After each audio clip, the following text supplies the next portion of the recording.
Hello everyone, it's Mari here for Honeybee Stamps. I'm going to be creating this card that you can see here for you today using the gorgeous Lovely Layers Magnolia die set.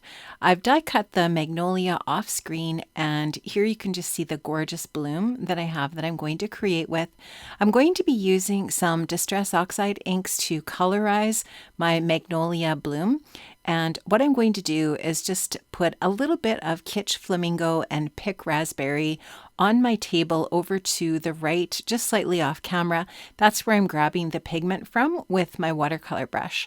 So I'm just going in with my wet brush and grabbing some of that Kitsch Flamingo, tapping the color onto the paper, and then splattering with that ink over top. I'm trying to remember to just colorize the areas that have the etched embossed lines from the die, because the solid white areas without the etching are going to get covered up with the next layer of white cardstock. So I'm also going to add some splatters with picked raspberry over the Kitsch Flamingo, and that's going to just be a little bit of a darker pink, and it'll show up on that lighter pink a little bit more. And here's that next layer. I'm just going to add the color to each one of these different layers of my white cardstock in the same way.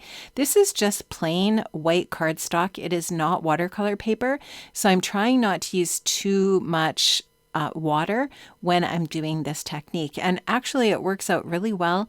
It didn't pill the paper. It didn't really lift the grain of the paper at all. It really handled the moisture really well. This is a 100-pound Hammermill white cardstock that I'm using, so it is a little bit of a heavier white cardstock, but like I said, it is not watercolor paper or mixed media paper. So here you can just see again, I am finishing up this same technique with the last layer of my Magnolia. If you have not seen the Honeybee Stamps Lovely Layers Magnolia dies, they are amazing. Every single one of the Lovely Layers dies in that collection are just so gorgeous. I love them. And I think they're one of my favorite things about Honeybee. Although I will say the fact that Honeybee has dies for all of their sentiment sets is also another amazing feature about Honeybee Stamps. So just finishing up this process, just going to clean up my area a little bit. I'll set those off to dry. And now I'm just going to do the little tiny center pieces. Now the little center die cuts, I'm going to colorize with Bundled Sage and Forest Moss. All of the inks I'm using again are Distress Oxide inks. You can find these in the Honeybee shop. And I'm just going to start with the Bundled Sage, the lightest color, and then I'll splatter with the darker color, the Forest Moss. And the splatters are not going to obviously be quite as evident with these tiny little pieces, but you can still see them, and I just like that look. I like the texture and dimension that splatter adds to any type of project. This is the Uncharted Mariner Distress Paint. I love distress paints. They're so much fun to work with. I love the fact that they're not super thick. They're just a really nice thickness for painting with. And I'm using a Dina Wakley wide brush here. It's about a 1-inch brush, just to loosely brush this pigment on. I don't want it to look perfect.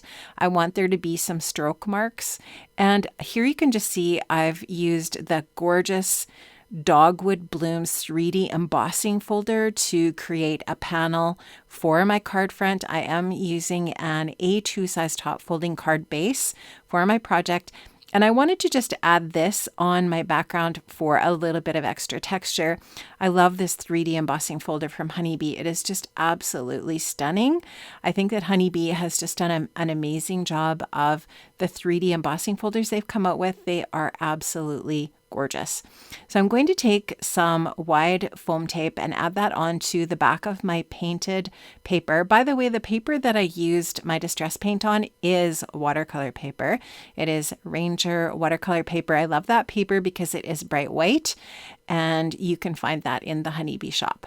I'm going to put a little bit of our Honeybee liquid adhesive on the back of this foam tape, and what that's going to allow me to do is just wiggle my paper around a little bit so that I get it nicely centered, and that foam tape doesn't grab right away just because that that liquid adhesive is on there. Now I'm going to place this into my Mini Misty and stamp my sentiment on here. I should have done it before I glued these parts together, but I forgot. So I took my mouse pad out of my Mini Misty, and it doesn't really matter. It's all good. I'm going to stamp out my sentiment. My sentiment comes from Inside Thankful Sentiments stamp set, which is one of my favorite honeybee stamp sets for sentiments. It is gorgeous. You can just see here the sentiment that I've chosen for my project. It stamps out beautifully on that watercolor paper, and I just love how this is looking. Nice and clean, but yet some really nice color and texture. So now I'm going to go ahead and glue my magnolia together. This is so easy to do. Honeybee does an amazing job of just allowing you to see where all of the little bumps and shapes are on the magnolia, so that it makes it really easy to layer it together. And so here I'm just lining up the petals, the shapes of the petals, and adding just a little bit of liquid adhesive kind of in the center of the bottom area of the petals, so that the outer edges of the petals are all free.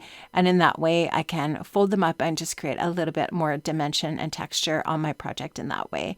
So really, really easy to layer this together. And then of course that little centerpiece, the green, is going to go in there nicely tucked into that little center area for that beautiful magnolia. Now I'm going to pop my magnolia up on some pop dots. I love these pop dots that have the little tabs on them. Makes it a lot easier to grab that release paper off the back. I'll use my honeybee tweezers to help me flip that over, and now I'm just going to get that into place. I'm going to use a little bit of white paint. You could literally use almost anything for this, whatever white medium you have that you like to splatter with.